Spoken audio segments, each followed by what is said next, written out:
क्या बोल रहे हैं तेजस्वी यादव आप? चुनाव आयोग एक संवैधानिक संस्था है, क्या संविधान का अपमान करना? दलितों के नरसंहार से लालूवाद में पेट नहीं भरा? तेजस्वी यादव इसका क्रेडिट लेते हैं कि हमने जाति सर्वे करवाया, हालांकि लेना न देना छुछे फूलेना वाला हाल है। तेजस्वी यादव को तरुण यादव के नाम से भी संपत्ति है, तो इनको तो डबल डुप्लीकेसी का आदत लगा हुआ है। असली बात पर आइए कि चाचा का 125 यूनिट बिजली अपच हो रहा है। हम इतना काम किए और नीतीश कुमार जी की पार्टी 43 सीट पर, और क्या आपका बूथ लेवल एजेंट है? अगर बूथ लेवल एजेंट है तो पूरी सूची सार्वजनिक करिए बिहार की जनता के सामने। विकास के मुद्दे पर तेजस्वी यादव को बहस करना चाहिए, अपराध पर बहस करना चाहिए। एसआईआर के लिए तो सुप्रीम कोर्ट है ही। और आप बार बार क्या बोलते रहते हैं कि दलित, दलितों का नाम काटा गया, दलितों का लालू जी वाला दलित है क्या? अब पूरा आज रह गया है। द इंडिया टॉप देख रहे हैं, मैं हूं अखंड ज्योति। एसआईआर को लेकर बवाल थमने का नाम नहीं ले रहा है। सत्ता पक्ष विपक्ष के ऊपर तो विपक्ष सत्ता पक्ष के ऊपर लगातार हमलावर है। उनका कहना है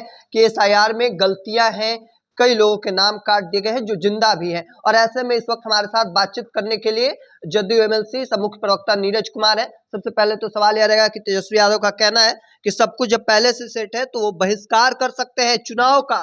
प्रारूप और प्रकाशन में अंतर समझ में आ रहा है कि नहीं? मैंने प्रोविजनल और सर्टिफिकेट, ओरिजिनल सर्टिफिकेट, इनको समझ में तो कम आएगा, क्योंकि तेजस्वी यादव को तरुण यादव के नाम से भी संपत्ति है, तो इनको तो डबल डुप्लीकेसी का आदत लगा हुआ है।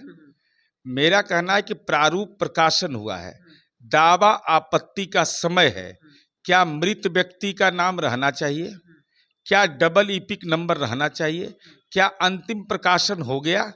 और क्या आपका बूथ लेवल एजेंट है? अगर बूथ लेवल एजेंट है तो पूरी सूची सार्वजनिक करिए बिहार की जनता के सामने। मीडिया ट्रायल अगर कर रहे हैं, इससे अच्छा तो सुप्रीम कोर्ट में आप खड़ा हो जाते। गोल्डन चांस था तेजस्वी यादव आपके जीवन का। योगेंद्र यादव जी ने, पूरा देश का चैनल ने उसको नोटिस लिया कि योगेंद्र यादव जी ने सुप्रीम कोर्ट में खड़े होकर करके बहस किया, और आपको तो कोर्ट का आदत लगा हुआ है। क्या दिक्कत था? आप भी एक वकालतनामा फाइल करते और आप यह कहते, और आप बार बार क्या बोलते रहते हैं कि दलितों का नाम काटा गया, दलितों का लालू जी वाला दलित है क्या? अब पूरा आज रह गया है। जहां दलित जान प्राण लेके भागता था कि बाप रे बाप प्राण चल जाएगा, बिहार में नहीं रहना है। प्रवासियों का ये जाति सर्वे की रिपोर्ट है, कृपा करके तेजस्वी यादव इसका क्रेडिट लेते हैं कि हमने जाति सर्वे करवाया, हालांकि लेना न देना छुछे फूलेना वाला हाल है। मुख्यमंत्री नीतीश कुमार जी ने करवाया और वह रिपोर्ट सार्वजनिक हुआ। राहुल गांधी जी आ रहे हैं तेलंगाना का रिपोर्ट लाने के लिए, कहिए उनको कि कैसा है, काला है कि पीला है। अब देखिए इसका सच क्या है। पेज नंबर 192 पर सामान्य वर्ग के लोग सबसे ज्यादा बाहर है, 5.68%, पिछड़ा वर्ग का 3.30%, अत्यंत पिछड़ा वर्ग का 3.30%, अनुसूचित जाति का 2.50, अनुसूचित जनजाति का 2.84। तक कौन ज्यादा है? अगर सामान्य वर्ग का लोग है, पिछड़ा वर्ग का लोग है, आप कह रहे हैं दलित का नाम कट रहा है, तो दलित तो सबसे कम बाहर है। ये देख लीजिए आंकड़ा है, ये जाति सर्वे का आंकड़ा है। तो ऐसी फर्जी बयान मत दीजिए। अरे ठीक है, कानून में 420 का सामना किया जाता है, लेकिन दस्तावेज असत्य नहीं बोलता है। ये दस्तावेज है, जाति सर्वे की रिपोर्ट है, इसलिए। और आपके बयान से खुद आप कहते हैं कि चुनाव आयोग सत्ताधारी दल का एजेंसी हो गया है। ये क्या बोल रहे हैं तेजस्वी यादव आप? चुनाव आयोग एक संवैधानिक संस्था है, क्या संविधान का अपमान करना? दलितों के नरसंहार से लालूवाद में पेट नहीं भरा, तो अब संविधान का भी आप अपमान करने पर उतारू हो गए। क्या है सच? अभी प्रारूप का प्रकाशन हुआ है। प्रारूप के प्रकाशन में सबसे ज्यादा वोट कटा है सीमांचल में, 9.88%। पूर्णिया और वहां एनडीए को 24 में 12 सीट आया था, एनडीए को 7 सीट आया था। तब हमको कम सीट आया। अब वोट कितना कट गया प्रारूप प्रकाशन में? अभी 9.88%। और जहां महागठबंधन को सबसे ज्यादा सीट आया, 47 में 30 आया, वहां 6.98। तो आपको अंतर समझ में नहीं आता है कि 9.88 में ज्यादा है कि 6.98 है, जहां आप ज्यादा जीते हैं वहां 6.98% है। इसलिए ये सब भ्रम मत फैलाया करिए।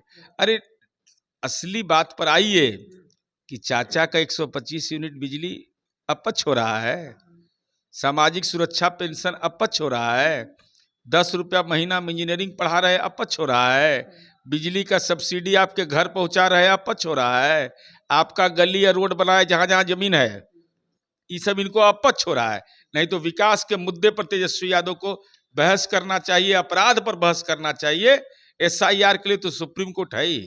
एक सवाल यह भी रहेगा कि आपने कहा था कि जदयू से बाहुबलियों को टिकट नहीं मिलेगा, पर जिस तरीके से हाल के दिनों में लगातार मुलाकात हो रही है, आनंद मोहन की मुलाकात हुई, अनंत सिंह की CM नीतीश से मुलाकात हुई, और अब किस तरीके से देख रहे हैं? अच्छा, आनंद मोहन जी का तो किताब भी लिखा हुआ है, आनंद मोहन जी का पार्लियामेंट में भाषण भी है, प्रभुनाथ सिंह का पार्लियामेंट में भाषण भी है। तब बदलाव आया, इसको स्वीकार करेंगे ना हर आदमी। और ऐसा नहीं कि कोई जन्मजात कोई व्यक्ति होता है। इसलिए ये हमने यह कहा है कि इस टाइप के लोग को टिकट मिलेगा तो मैं व्यक्तिगत हैसियत से, मेरी हैसियत पार्टी की नहीं है, मैं अपने व्यक्तिगत निर्णय हमको लेने का अधिकार है, मैं चुनाव प्रचार में नहीं जाऊंगा। ये कौन बड़ी बात है? ये तो हमको अधिकार है। मोकामा से लगातार टिकट का दावा कर रहे हैं, ललन सिंह से मुलाकात हुई है, कल मंत्री अशोक चौधरी उनके आवास पे गए हैं। अरे ललन बाबू तो वहाँ के सांसद हैं, वहाँ के केंद्रीय मंत्री हैं, तो उस क्षेत्र से जो जुड़ाव रहेगा वो जाएगा ना मिलने के लिए। ये कौन सी बड़ी बात हो गई? मुख्यमंत्री जी राज्य के मुख्यमंत्री हैं, तो पूर्व विधायक कोई नहीं जाएगा, कोई सामाजिक कार्यकर्ता नहीं जाएगा, कोई किसी भी सब ट्रेड यूनियन संगठन चलाने वाला नहीं जाएगा, सबको अधिकार है जाने का। अब गाय तो मान लीजिए राहुल गांधी आए थे बिहार, तो तेजस्वी यादव का 5-6 बार चेहरे नहीं देखे और चले गए कहाँ? लालू जी का गौशाला गाय गिनने के लिए। तो राहुल गांधी से भी बहुत प्रेरणा उन्ना मिलते रहता है। उनका कहना था मंत्री जी का कि अगर इनको टिकट मिलता है तो अगर मगर डगर, अरे अगर मगर वाला हम नहीं हैं तो काहे नहीं जीत गए हम लोग? 43 सीट पर कैसे आ गए? 43 सीट पर कैसे आ गए बिहार में? कौन है गुनाहगार? किन लोगों ने पार्टी के साथ यह काम किया? हम इतना काम किए और नीतीश कुमार जी की पार्टी 43 सीट पर। समीक्षा यह किए जाने की जरूरत है, और देने वाला एक ही, दे दे राम दिला दे राम, देने वाला सीताराम। बाकी अगर मगर का हम नहीं जानते हैं कुछ। आखिरी सवाल रहेगा सर कि आपके बयानों से लगातार खलबली मची और उसके बाद आपकी सुरक्षा बढ़ा दी गई, क्या सुशासन की सरकार में डर था? डर हमको हम रोज घूमते हैं, अभियो निकलेंगे तो न्योता 2-3 को पुर देंगे। हमको डर, हम तो बैठे रहते हैं बाहर में, कहिए तो बाहर में चलिए महावीरों मंदिर भी चल जाएंगे, जू के पास भी चल जाएंगे, क्योंकि नीतीश कुमार जी इतना जगह बना दिए हैं ना कि जगह जगह कुछ देखने ही लायक होगा। डर, अब सिक्योरिटी बढ़ाना नहीं बढ़ाना ही मुख्यालय जाने, मुख्यालय से पुलिस मुख्यालय का दायित्व है। लेकिन यह मेरे व्यक्तिगत जीवन में कोई हमको हाव दाव नहीं दिखाना है कि नीरज कुमार कोई अलग चेहरा है, यह नहीं। नीरज कुमार एक साधारण परिवार में जन्म लिए। इतना हमको जरूर नीतीश कुमार जी ने पहचान दिया कि देश के किसी रेलवे स्टेशन पर उतरेंगे तो 200 आदमी में एक आदमी मिलिए जाएगा जो हमारा चेहरा पहचानता होगा। तो चलिए, हमारे साथ जदयू MLC नीरज कुमार थे। सेहत तौर पर तेजस्वी यादव पर जमकर भड़कते नजर आ रहे थे, साथ ही क्या कुछ कह रहे थे वो अभी आपने सुना। तब तक के तमाम हर अपडेट को देखते रहने के लिए इंडिया टॉप देखते रहें। धन्यवाद।